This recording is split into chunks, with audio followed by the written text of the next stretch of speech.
Hello दोस्तों, मैं power Singh और आप सभी का मेरे सुर तरंग चैनल पर स्वागत है। दोस्तों, राजस्थान के जाने माने साहित्यकार और कवि हुए कन्हैयालाल जी सेठिया, जिन्होंने एक से एक शानदार रचनाएं लिखी, जिन्होंने राजस्थानी साहित्य को एक नई ऊंचाई प्रदान की।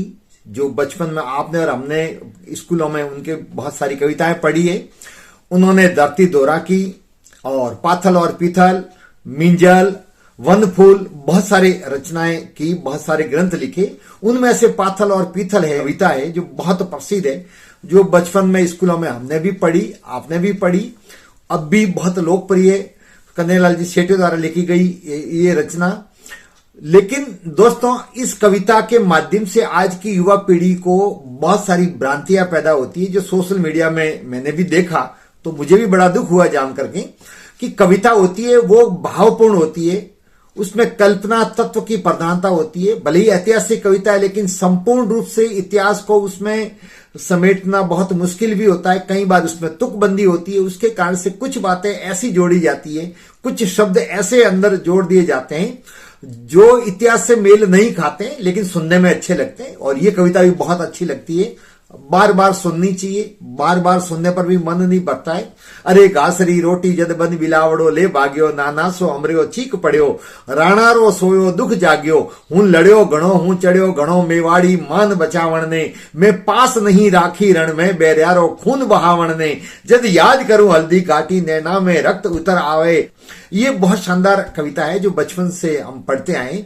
लेकिन इसकी जो आरंभिक पंक्तियां है कि अरे घासरी रोटी जद बन बिलावड़ो, ले भाग्यो नाना सो अमरियो, चीक पड़ियो राणा रो सोयो, दुख जागियो। ये जो प्रथम पंक्तियां, ये पढ़ करके ही हमारी आज की बहुत सारी युवा पीढ़ी जो सोशल मीडिया पर कमेंट्स किए हैं, तो वो ये समझती है कि वास्तव में महाराणा प्रताप के पुत्रों ने और महाराणा प्रताप ने जंगल में, जब हल्दी घाटी युद्ध के बाद में वो जंगलों में रहे, तो उस दौरान उन्होंने घास की रोटी खाई और घास की रोटी खा रहे थे। तो अमर सिंह बहुत छोटे थे और उनके हाथ से एक बिलाव आया, जंगली बिलाव जंगलों में होते हैं, तो वो एक रोटी लेकर के चला गया, तो अमर सिंह रोने लग गए।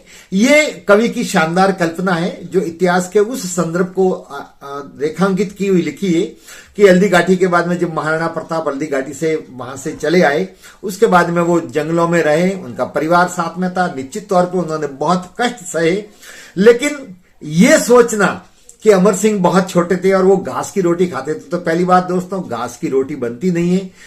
दूसरी बात, वो बहुत लोकप्रिय मेवाड़ के राजा थे जो महाराणा प्रताप थे। वो उनकी पूरी प्रजा उनके लिए प्राण न्यौछावर करने के लिए तैयार थी, और मेवाड़ में बहुसंख्यक आदिवासी समाज है, वो उनके साथ में था, तो भला उनको रोटी तो दे दी जाती होगी, खाने की व्यवस्था तो वो करते ही होंगे। दूसरी बात, मेवाड़ तो आज भी बहुत हरा भरा है, तो आज से 500 साल पहले तो बहुत घना जंगल हुआ करता था, खूब सारे फल फूल थे खाने के लिए, बहुत सारे और भी बहुत कंदमूल थे।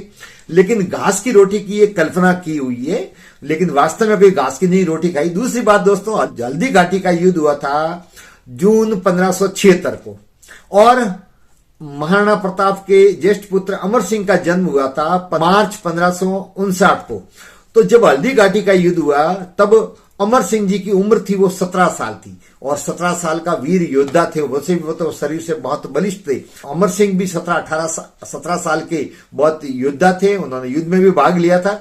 तो 17 साल का बालक वो नहीं थे जिसके हाथ से बिलाव रोटी लेकर के चला जाए। 17 साल के नौजवान योद्धा थे, जिनके सामने दुश्मन भी पानी भरते थे, जिनकी तलवार के आगे भले भले शत्रु भी देख करके डर जाते थे। उनसे बिलाव रोटी लेकर के कैसे भाग सकता है, और वो भी घास की रोटी कैसे खा सकते हैं, जब वहां की प्रजा उनके साथ में जाती थी। लेकिन कन्हैयालाल जी सेठिया ने बहुत भावपूर्ण और मार्मिक कविता लिखी है ये, जो पढ़ करके हमारे मन में एक अलग प्रकार का भाव पैदा होता है। लेकिन असल में व्यवहारिकता में वो चीजें कहीं पर भी फिट नहीं बैठती। हल्दी घाटी के युद्ध के बाद में तो उनको उदयपुर भेज दिया गया था महिलाओं की रक्षा करने के लिए, कि ताकि मुगल यदि उदयपुर की तरफ आए तो रक्षा का दायित्व अमर सिंह को दिया था। अब आप सोचो कि अमर सिंह को जब उदयपुर के अंदर जो महिलाएं थी उनकी रक्षा का दायित्व दिया था, तो वो कितने पराक्रमी योद्धा होंगे और कितने वो वीर होंगे। उनके हाथ से बिलाव रोटी कहां से लेकर के जाएगा। हल्दी घाटी के युद्ध के 4 साल बाद में तो शेरपुर से यही अमर सिंह महिलाओं को लेकर के आ गए थे, इतने योद्धा थे। और ठीक उसके 6 साल बाद में दिवेरी का जो युद्ध हुआ था उसके अंदर सुल्तान खां को इन्हीं अमर सिंह ने मारा था, जो महाराणा प्रताप के ज्येष्ठ पुत्र थे। जबरदस्त पराक्रम दिखाते हुए सुल्तान खां के सीने में भाला घोंप दिया था, जो भाला आर पार निकल गया था और उसको मौत के घाट उतार दिया था। इतने बहादुर थे उस समय, तो इतने बड़े थे। दोस्तों, इतिहासकार मानते हैं कि यदि महाराणा प्रताप के पुत्र अमर सिंह नहीं होते और अलग ही कहीं और रियासत के राजा होते तो इतिहास में उनका अलग नाम होता, क्योंकि महाराणा प्रताप से भी ज्यादा उन्होंने संघर्ष किया और जहांगीर के नाक में दम कर रखा था और उन्होंने 17 युद्ध लड़े। जब ज्यादा युद्ध हो गए और आर्थिक स्थिति खराब हो गई मेवाड़ की, तब जाकर के उन्होंने मुगलों से समझौता किया। हाँ, ये बात सत्य है कि मुगलों से समझौता करने वाले वो पहले मेवाड़ के महाराणा थे, लेकिन उसमें भी उन्होंने अपना स्वाभिमान बनाए रखा। शर्त ये रखी थी कि मैं दरबार में, मुगल दरबार में हाजिर कभी नहीं होऊंगा। जहांगीर ने उनकी बात मानी और उनके पुत्र कर्ण सिंह वहां पर गए थे, लेकिन अमर सिंह जीवन पर्यंत वहां पर कभी हाजिर नहीं हुए, मुगल दरबार में नहीं गए। और भी बहुत सारी शर्तें थी जो जहांगीर ने उनके अनुकूल ये सब शर्तें मान ली थी और उन्होंने अपने स्वाभिमान को बचाए रखा। तो दोस्तों, कविता होती है, उसके अंदर एक अलग भाव होता है। कविता को कविता की दृष्टि से ही सुनना चाहिए, उसी दृष्टि से देखना चाहिए। कविता में भाव प्रधानता होती है, कविता का रसास्वादन किया जाता है, उसका अर्थ निकालने की कोशिश नहीं करनी चाहिए, क्योंकि आसान नहीं है कविता लिखना। पूछो उन फनकारों से, और वो सब लोहा काट रहे हैं कागज की तलवारों से। तो कविता लिखना बहुत कठिन काम है, लेकिन उसके अंदर फिर तुकबंदी भी होती है, भाव प्रधानता होती है, कल्पना तत्व की प्रधानता होती है। तो उसको फिर अर्थों में लेकर के, इतिहास से जोड़ करके कोई अर्थ लगाना उचित नहीं है।